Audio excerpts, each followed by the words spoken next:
నాకైతే అవుతుంది, but still తొందరగా ముగించే ప్రయత్నం చేద్దాం.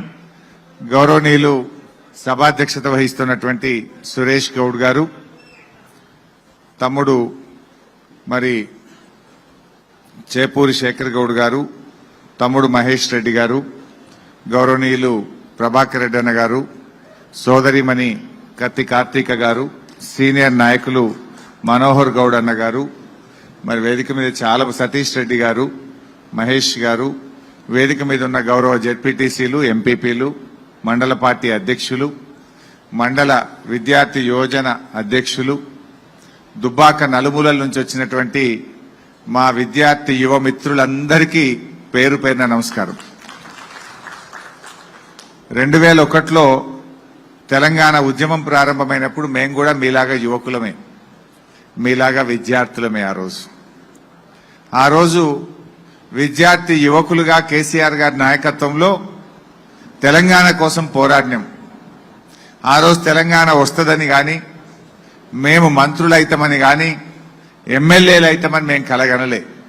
కేసీఆర్ మీద నమ్మకం కొద్దీ తెలంగాణ వస్తే ఈ ప్రజలు బాగుపడతారు, రైతులు బాగుపడతారని చెప్పి 14 ఏళ్లు నిర్విరామంగా తెలంగాణ కోసం పోరాడినాం కనుకనే ఇవాళ తెలంగాణ రాష్ట్రం వచ్చింది.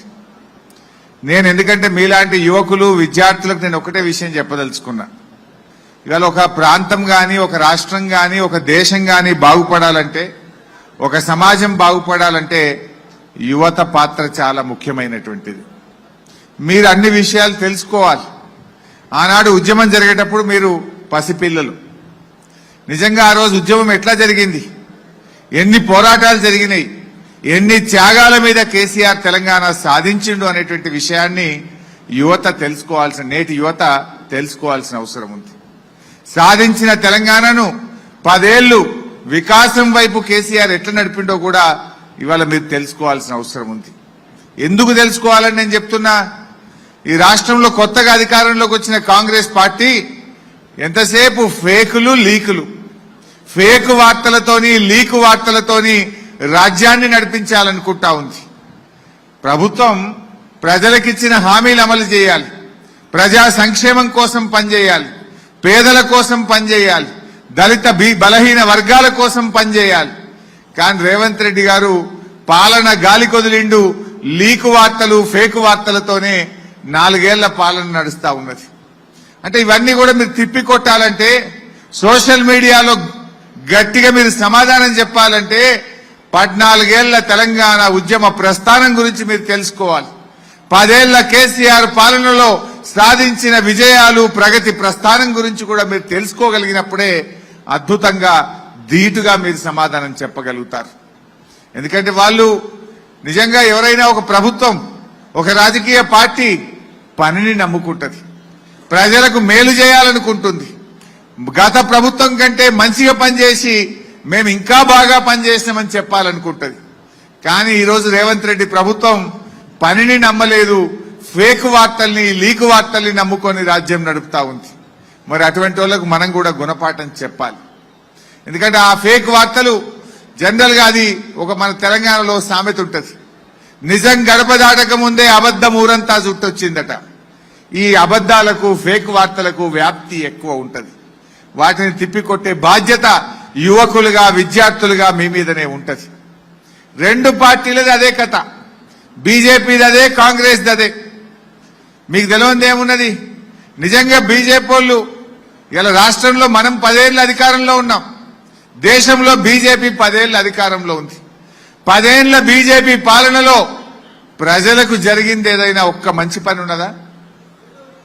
దళితులకేమన్నా చేసిండ్రా? బీసీలకేమన్నా చేసిండ్రా? నిరుద్యోగ యువకులకేమన్నా చేసిండ్రా? రైతులకేమన్నా చేసిండ్రా? మహిళలకేమైనా చేసిండ్రా? ఒక వర్గానికి గాని, ఒక పేదలకు గాని చేసిందేమీ లేదు. చేసిండు కొన్ని పనులు. పెట్రోల్ డీజిల్ ధరను 100 రూపాయలు అయితే చేసిండ్రు, 400 ఉన్న సిలిండర్ను 1000 రూపాయలు అయితే చేసిండ్రు. నిరుద్యోగం పెంచిండ్రు, పేదరికం పెంచిండ్రు, ఆకలి పెంచిండ్రు. రైతులకు నల్ల చట్టాలు తెచ్చి 700 మంది రైతులను పొట్టన పెట్టుకున్నది బీజేపీ. వెనుకట ఒకసారి 2011 అనుకుంటా, అప్పటి కాంగ్రెస్ ప్రభుత్వం సిలిండర్ ధర 50 రూపాయలు పెంచింది. ఇప్పుడు మంత్రిగా ఉన్న స్మృతి ఇరానీ అబ్బో 50 రూపాయలు సిలిండర్ ధర పెంచుతారా అని గుండెలు బాదుకున్నది, సిగ్గు చేయడని మాట్లాడింది. మరి మీరేం చేసింది? ఇప్పుడు 400 ఉన్న సిలిండర్ను 600 పెంచి 1000 రూపాయలు చేసింది బీజేపీ. మరి దీన్ని ఏమనాలనో బీజేపీ నాయకులు సమాధానం చెప్పాలి. పెట్రోల్ డీజిల్ ధరలు మీరు చూసిండ్రు, 100 రూపాయలు దాటిచ్చిండ్రు. ఎలక్షన్ రాగానే 2 రూపాయలు దించిండ్రు. సిలిండర్ 1000 రూపాయలు దాచిండ్రు. ఎలక్షన్ రాగానే 100 రూపాయలు దించిండ్రు. అసలు ఈ దేశంలో ఏం చెప్పింది బీజేపీ? విదేశాల్లో ఉండే నల్లధనం తెస్తాం, ఒక్కొక్కరి అకౌంట్ లో 15 లక్షల రూపాయలు వేస్తామని చెప్పిండ్రు. సంవత్సరానికి 2 కోట్ల ఉద్యోగాలు ఇస్తామన్నారు. నేను అడుగుతా ఉన్నా ఇక్కడ విద్యార్థులను, యువకులను, మరి 10 ఏళ్లలో 20 కోట్ల ఉద్యోగాలు ఎక్కడిచ్చిండ్రో ఇలా బీజేపీ నాయకులు సమాధానం చెప్పాలి. ఇచ్చిండ్రా 20 కోట్లు? మొత్తం బీజేపీ 10 ఏళ్ల పాలనలో ఇచ్చింది కేవలం 6.5-7 లక్షల ఉద్యోగాలు మాత్రమే. చెప్పింది 20 కోట్లు, ఇచ్చింది 6.5-7 లక్షలు. ఇగో ఇది బీజేపీ తీరు. అంటే కేంద్ర నాయకత్వం అట్లే ఉంది, ఇక్కడున్న రఘునందన్ రావు ముచ్చట కూడా అట్లే ఉంది. ఓడ దాటేదాకా ఓడ మల్లప్ప, ఓడ దాటినాక బోడ మల్లప్ప. రఘునందన్ ని బయట వాళ్ళకి తెలుస్తుందో తెలియదు, దుబ్బాకోళ్ళకి బాగా తెలుసు. ఇందాక మన సోదరిమణి కార్తీక కూడా చెప్పింది. ఒకసారి వీడియో కూడా చూద్దాం రఘునందన్ది, మీరు మళ్ళొకసారి ఫ్రెష్ గా యాద్ చేద్దాం. పోయినసారి దుబ్బాక గౌరవనీయులు రామలింగన్న చనిపోతే ఉప ఎన్నికల్లో ఎన్ని అబద్దాలాడి ఆయన గెలిచిండో మీ అందరికీ తెలుసు. ఆయన నిజస్వరూపం బయటపడ్డది. 4 ఏళ్ల తర్వాత మళ్ళీ ఎలక్షన్ వచ్చింది. బిడ్డ రఘునందన్ గిన్ని అబద్దాలు ఆడతావా అని చెప్పి దుబ్బాకలో జీన్స్ ప్యాంట్లు, టీ షర్ట్లు వేసుకున్న యువకులంతా ఒక్కటై ఉతుకుతే 54,000 మెజార్టీతో కొత్త ప్రభాకర్ రెడ్డి గెలిచిండు. ఒకసారి చూడండి ఆయనది ఉందా బాబు? కుటుంబానికి భారతీయ జనతా పార్టీ ప్రతి నిరుద్యోగికి ప్రతి నెల 2,000 రూపాయలు వ్యక్తిగతంగా గెలిచిన నలుగురు ఇంప్లిమెంట్ చేసినటువంటి కార్యక్రమానికి మన దగ్గర స్పష్టమైనటువంటి ప్రణాళిక ఉందని చెప్పి మీకు అందరూ కూడా తెలియజేస్తూ, భారతీయ జనతా పార్టీని గెలిపిస్తే మీరు గెలిపించిన 6 నెలలలో కేంద్ర మంత్రిని తీసుకొని వచ్చి దుబ్బాకకి టెక్స్టైల్ పార్క్ మంజూరు చేపించామని చెప్పి ఈ సందర్భంగా తెలియజేస్తా ఉన్నాం.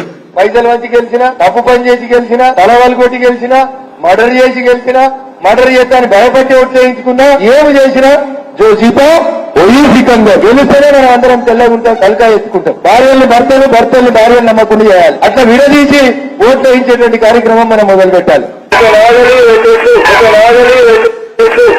వెనకటికి ఎవడో 100 అబద్దాలు ఆడి ఒక పెళ్లి చేయాలన్నారట.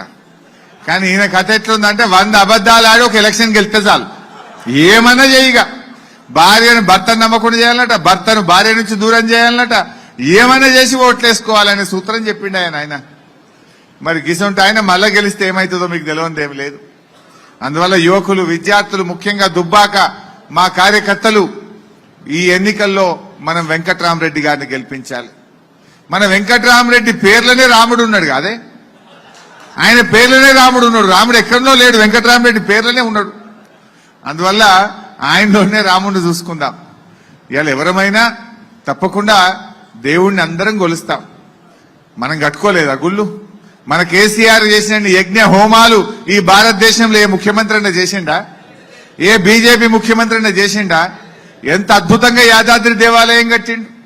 ధూప దీప నైవేద్యాలు పెట్టి గుళ్ళల్లో రోజు పూజ జరగాలి, దీపం పెట్టాలని ఒక్కొక్క గుడికి 10,000 రూపాయలు ఇచ్చిండు మన కేసీఆర్. ఇట్లా ఎన్నో కార్యక్రమాలు చేసినాం. దేవుడు అందరివాడు, దేవుడికి పార్టీ ఉండదు, అందరివాడు అవుతాడు భగవంతుడు. అయితే ఈ ఎన్నికల్లో మనకు ఎవరు మేలు చేస్తారో మనం ఆలోచన చేయాలి. ఇవాళ బీజేపీ సంగతి మనకు తెలిసింది. కాంగ్రెస్ వాళ్ళ సంగతి అయితే 4 నెలలకే మనసున పట్టింది. పట్టలే 4 నెలలకే. అప్పుడు ఏం చెప్పిండ్రు? గంభీరమైన ఉపన్యాసాలు ఇచ్చిండ్రు. 100 రోజుల్లో 6 గ్యారంటీలు అమలు చేస్తాం, 13 హామీలు అమలు చేస్తామని నోటరీ డాక్యుమెంట్లు వంచిండ్రు, బాండ్ పేపర్లు వంచిండ్రు, మొదటి అసెంబ్లీలో చట్టబద్ధత తెస్తామన్నారు. ఇంకా నమ్మకపోతే లాస్ట్ కు ఇది రాహుల్ గాంధీ మాట నా జిమ్మెదారు అన్నాడు ఆయన వచ్చి. పాపం ఇవాళ ఆయన పరువు తీసిండు రేవంత్ రెడ్డి. ఈయన చెప్పిండు, ఆయన వలికిండు. ఇవాళ ఏమైందని నేను అడుగుతా ఉన్నా. ఏమైనా 6 గ్యారంటీలు? ఇప్పుడు వాళ్ళని అడిగింది అనుకో, ఏమైనా అప్పుడు 100 రోజుల్లో చేస్తాను ఏమైందంటే, అబ్బా మేము వచ్చి 4 నెలలే అయింది కదా, జర ఆగురు అని సన్నాయి నొక్కులు నొక్కుతురు కొడుకులు. మరి అప్పుడెందుకు చెప్పారు 100 రోజులని? అప్పుడేమో గంభీరమైన ఉపన్యాసాలు చెప్పారు. పాపం ప్రజలు నమ్మిండ్రు. అరే 100 రోజుల్లో వీడేమో ఉద్ధరిస్తాడు అనుకొని నమ్మిండ్రు. కానీ ఇప్పుడు అర్థమైంది ఏంటంటే ఉద్ధరించుడు కాదు, ఉద్ధర మాటలు చెప్పారు కాంగ్రెస్ వాళ్ళని ముచ్చడం అర్థమైతా ఉంది. మోసం చేసిందనే విషయం అర్థమైతా ఉంది. మరి ఇప్పుడు ఎట్లా? 4 నెలలనే మోసం చేసిండ్రు. ఇప్పుడు గిట్ట ఆగమైనమనుకో 4 ఏళ్ల దాకా ఆగమైపోతాం. మళ్ళా దొరకడు 4 ఏళ్ల దాకా ఈ కాంగ్రెస్ వాడు. రేపు మేము అసెంబ్లీలో గట్టి కొట్లాడాలంటే ఈ ఎన్నికల్లో ప్రశ్నించే గొంతు వెంకట్రామరెడ్డిని, బీఆర్ఎస్ పార్టీని గెలిపించారు. రేపు నేను అసెంబ్లీలో మాట్లాడాలి. మొన్న మంచిగానే మాట్లాడిందా పోయినసారి? మళ్ళా గట్టిగా అడగాలనా వద్దా? నేను గట్టిగా అడగాలంటే వెంకట్రామరెడ్డిని గెలిపిస్తే నేనేమంటా? చూడా రేవంత్ రెడ్డి, నువ్వు ప్రజల్ని మోసం చేసినావు గనుక నీకు సురుకు పెట్టిండ్రు, నిన్ను ఓడగొట్టిండ్రు, నిన్ను కర్రు కాల్చి వాత పెట్టిండ్రు. ఇప్పటికైనా కళ్ళు తెరువు, ప్రజలకు ఇచ్చిన హామీలు అమలు చేయమని నేను అడగగలుగుతా. అంతేనే కాదా? లేకపోతే ఏమంటాడు ఆయన? ఏ హరీష్ నువ్వు బాగా మాట్లాడుతున్నావు కానీ నేను ప్రజలకు మోసపోవుడు అలవాటు. నేను 2 లక్షలు రుణమాఫీ చేస్తా అని మోసం చేసిన, 4,000 పింఛన్ ఇస్తా అని మోసం చేసిన, మహిళలకు మహాలక్ష్మి కింద 2,500 ఇస్తా అని మోసం చేసిన, వడ్లకు 500 బోనస్ ఇస్తా అని మోసం చేసిన, రైతులకు 15,000 రైతు బంధు ఇస్తా అని మోసం చేసిన. నేను అన్ని చేసినా నాకే ఓట్లేసిండ్రు, నువ్వేం మాట్లాడతావు అన్నాడా నన్ను? నేనంటే నువ్వు ఇవన్నీ ఎగబెట్టావు కనుకనే నిన్ను కర్రు కాల్చి వాత పెట్టిండ్రు. ఇప్పటికన్నా కళ్ళు తెరువు, మా ప్రజలకు ఇవ్వమని నేను కాంగ్రెస్ వాళ్ళ మెడలు వంచాలంటే ఈ ఎంపీ ఎన్నికల్లో బీఆర్ఎస్ పార్టీ గెలవాలి. ఇవాళ ఏమైపోయిందే? నేను రాంగ మిరుదొడ్డికెళ్ళొచ్చిన, ఆడ రోడ్డు మీద వడ్లెండ పోస్తే మాట్లాడినా. ఏమవ్వా ఏం సంగతి? వడ్లంటే రైస్ మిల్లోళ్ళు వచ్చిండ్రు, 1800కి అమ్ముదామంటారు. ఇవాళ వడ్లకు మద్దతు ధర ఎంత? 2,203 రూపాయలు వడ్ల మద్దతు ధర. యాక్చువల్గా వీళ్ళు ఏం చెప్పారు కాంగ్రెస్ వాళ్ళు? 500 బోనస్ ఇస్తాం, 2,500కు వడ్లు కొట్టామన్నారు.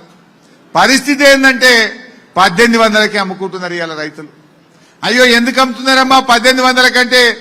ఏమో ఈ కాంగ్రెస్ గవర్నమెంట్ కొనటట్లేదు కదా బిడ్డ అంటుంది. నమ్మకం పోయింది ప్రజల లోపల. 1800కి అమ్ముకునే పరిస్థితి వచ్చింది. నేను రైతు సోదరులకు కూడా విజ్ఞప్తి చేస్తా ఉన్నా, తొందరపడి అమ్మకండి. మద్దతు ధర 2,203 రూపాయలు ఉంది, దాని మీద బోనస్ ఇస్తామని చెప్పిండ్రు. మీరు మార్కెట్లకు తీసుకురండి, ఈ కాంగ్రెస్ వాళ్ళ మెడలు వంచి మీ వడ్లకు ధర వచ్చే ప్రయత్నం మేము చేస్తాం. 6 కాలం కష్టపడి పండించిన పంటలు దయచేసి తక్కువ ధరకు అమ్ముకోవద్దని కూడా రైతులకు విజ్ఞప్తి చేస్తా ఉన్నా. యువకులు, విద్యార్థులు దయచేసి గ్రామాల్లో ప్రజల్ని చైతన్యపరచండి. ఒకసారి ఆ వీడియోలు కూడా చూపిస్తా, వీలైతే మీ ఫోన్లలో కూడా పంపిస్తాం. ఇంటింటికి పోయి చైతన్యపరచండి. అవ్వ తాతలకు 4,000 పెన్షన్ గురించి ఎట్లా చెప్పిండో కొన్ని పెట్టుపోయి చూద్దాం.